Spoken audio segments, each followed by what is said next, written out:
Brian i junt amb les meves companyes Ari i Candela explicarem el treball que hem fet sobre l'apicultor. L'apicultor és la persona que practica la cria de les abelles i principalment treballa en el camp. L'apicultor obté diferents productes com verí, mel, cera i pol·len.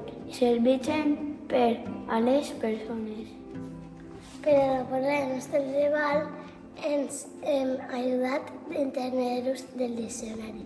Hem inventat una poesia dedicada a l'apicultor, que ens agrada molt. La poesia és un text que té paraules que rimen.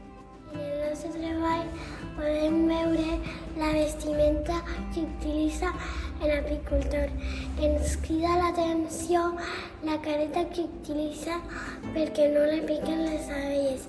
També estan les ferramentes, destacant el fumador, que serveix per espantar a les abelles.